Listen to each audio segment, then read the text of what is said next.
दोस्तों नमस्कार, जय हिंद, जय भारत। लोकतंत्र में आलोचना एक जरूरी हिस्सा है।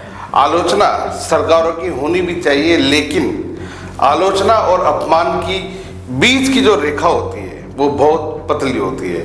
और लगता है नेहा सिंह राठौर ने अपने नए गाने चौकीदार कायरबा में उस रेखा को पार कर दिया है। दोस्तों, ये है नेहा सिंह राठौर जो अपने आप को एक तथाकथित भोजपुरी गायक कहती है, जबकि इनको गायकी का गा तक नहीं आता है। भोजपुरी बचाओ आंदोलन चलाने वाली नेहा ना जाने कब से उनको पता ही नहीं चला कब से कांग्रेस बचाओ आंदोलन चलाने लगी। इस बेसुरी आवाज वाली लड़की को ये पता ही नहीं चला कि वो कब कांग्रेस के पाले में जा खड़ी हुई। दोस्तों, इस गीत में ये गीत नहीं हो सकता, बल्कि में ये एक कांग्रेस का प्रोपेगेंडा है। दोस्तों, इस प्रोपेगेंडा गीत में प्रधानमंत्री को अप्रत्यक्ष रूप से कायर कहकर जिस तरह प्रधानमंत्री के पद और देश का मजाक उड़ाया है, वह ये सवाल उठाता है कि क्या यह अभिव्यक्ति की स्वतंत्रता है या फिर जानबूझकर जनादेश का अपमान।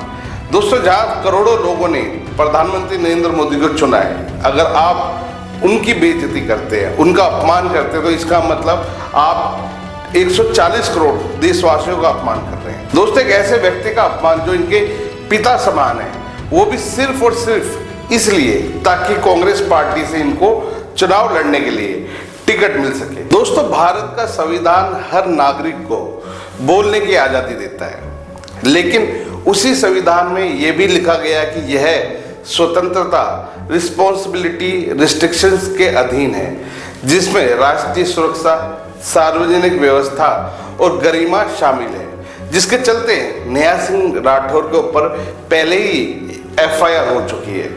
जब इन मोहतरमा के ऊपर एफआईआर हुई तो ये दिन रात भारत की बेटी कर रही थी।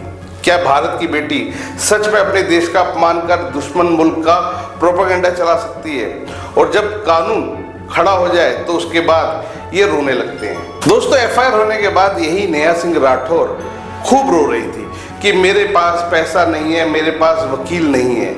वो कहती थी कि मेरे खाते में सिर्फ 519 रुपये बकाया है, जिसमें से 500 रुपये इनको एक तबला वादक को देने थे। ये तमाम चीज़ें उन्होंने बाकायदा ट्विटर पे लिखी थी।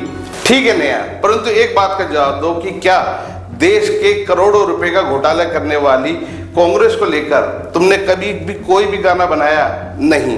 क्यों? क्योंकि नेहा को मोदी से नफरत है। इनको प्यार है उस कांग्रेस से जिसके राज में ना जाने कितने करोड़ों के घोटाले हुए, जिसके राज में नरसंहार हुए, जिसके राज में देश पिछड़ता रहा। उस कांग्रेस से नेहा को बेहद प्यार है, क्योंकि नेहा उन लोगों में से जिनको सिर्फ और सिर्फ पैसों से प्यार है, फिर चाहे वो देश को अपमानित करके आए या फिर किसी भ्रष्टाचारी पार्टी के प्रोपेगेंडा को चलाने में। दोस्तों, इनको सिर्फ चाहिए पैसा। दोस्तों, नेहा कहती है कि चौकीदार कायर है, लेकिन surgical strike, air strike, Covid काल में वैश्विक रणनीति और G20 की सफल मेजबानी जैसे कई फैसलों से प्रधानमंत्री नरेंद्र मोदी ने दुनिया के सामने भारत का नेतृत्व साबित किया है। अब आप बताएं, क्या सच में वो एक कायर आदमी का काम है? ये वही चौकीदार है जिसने देश के करोड़ों गरीबों को सिलेंडर मुफ्त दिए, जिसने करोड़ों गरीबों के बैंक खाते खुलवाए और घर देने की योजना शुरू करी, देशवासियों को शौचालय दिए। उसे गाने में यूं लांछित कर बेबुनियादी इल्जाम लगाना क्या गरीबों के लिए किए गए कामों का अपमान नहीं है, उनका मजाक नहीं है? दोस्तों, कानून कहता है कि ऐसे गीत यदि सार्वजनिक पदधारियों की गरिमा को ठेस पहुंचाते हैं तो यह डेफिमेशन के अंतर्गत आते हैं, और शायद इसीलिए नेहा सिंह राठौर के ऊपर एफआईआर भी की गई है। नेहा सिंह राठौर को सवाल पूछने का पूरा हक है, लेकिन शब्दों की जिम्मेदारी भी उन्हीं पर है, क्योंकि सवाल तब ताकतवर बनते हैं जब उनमें तथ्य हो, ना कि ताना। और अगर सवाल इल्जाम बन जाए तो इसका मतलब है कि आप जानबूझकर दुश्मन का प्रोपेगेंडा चला रहे हो। ये वही नेहा है जिसका वीडियो पाकिस्तान में खूब वायरल होता है, जिसकी वीडियो की वजह से अंतर्राष्ट्रीय स्तर पर देश की छवि खराब होती है। क्या नेहा जैसे तथाकथित गायकों को यह हक है कि वह अपने गानों के जरिए देश की छवि खराब करें? क्या ऐसे लोगों पर कोई कानूनी कार्रवाई नहीं होनी चाहिए? दोस्तों, नेहा का दोगलापन यही देखने को मिलता है कि ये पहले रो रही थी कि मोदी ने पाकिस्तान को लाल आग नहीं दिखाई, मोदी ने पाकिस्तान के खिलाफ कोई एक्शन नहीं लिया, और जब कार्रवाई की गई तो यही नेहा युद्ध के विरुद्ध थी। दोस्तों, ये चाहते हैं कि मोदी जी इनसे राय लेकर देश चलाएं। नेहा मोदी पर इल्जाम लगाने से पहले एक बार कांग्रेस से पूछ लो कि 1984 में सिख दंगे क्यों हुए थे, देश का बंटवारा आखिर क्यों हुआ था, करोड़पति नेहरू को ही देश का प्रधानमंत्री क्यों बनाया गया जबकि बहुत से माननीय लोग थे जो प्रधानमंत्री बनने के लायक थे, क्यों कांग्रेस एक परिवार की पार्टी बनकर रह गई, क्यों कांग्रेस के राज में इमरजेंसी लगाई गई थी, क्यों कांग्रेस के राज में जबरदस्ती लोगों की नसबंदी की गई थी, और ऐसे बहुत से क्यों हैं। क्या नेहा तुम में हिम्मत है कि कांग्रेस पर तुम गीत गा सको? नहीं, तुम नहीं कर सकते। क्यों नहीं कर सकते? क्योंकि चौकीदार कायर नहीं, बल्कि मैं नेहा तुम कायर हो, तुम सबसे बड़ी कायर हो।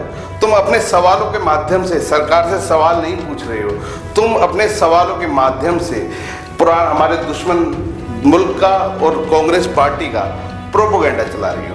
दोस्तों, नेहा सिंह राठौर जैसे गायकों से बचे, इनके गीत सुनने से पहले 1000 बार सोचें, क्योंकि ये लोग जानबूझकर देश के अंदर झूठा प्रोपोगेंडा फैला रहे हैं और कहीं ना कहीं हमारे दुश्मन मुल्क को मजबूत बना रहे हैं, क्योंकि ये लोग कहीं ना कहीं ये चाहते हैं कि हमारे देश की जो सरकार है वो अस्थिर हो जाए और कहीं ना कहीं देश के अंदर फिर से वही कांग्रेस के ज़माने में जो इमरजेंसी वाले हालात थे वैसे पैदा हो जाएं, ताकि देश में दोबारा से कांग्रेस आ सके। और कांग्रेस अगर दोबारा आती है तो आप सभी जानते हैं कि कांग्रेस ने अपने काल में क्या कुछ किया था। दोस्तों, वीडियो सही लगे तो शेयर करना बिल्कुल ना भूलें, और चैनल पर अगर पहली बार आए तो सब्सक्राइब किए बिना बिल्कुल ना जाएं। नमस्कार, जय हिंद, जय भारत।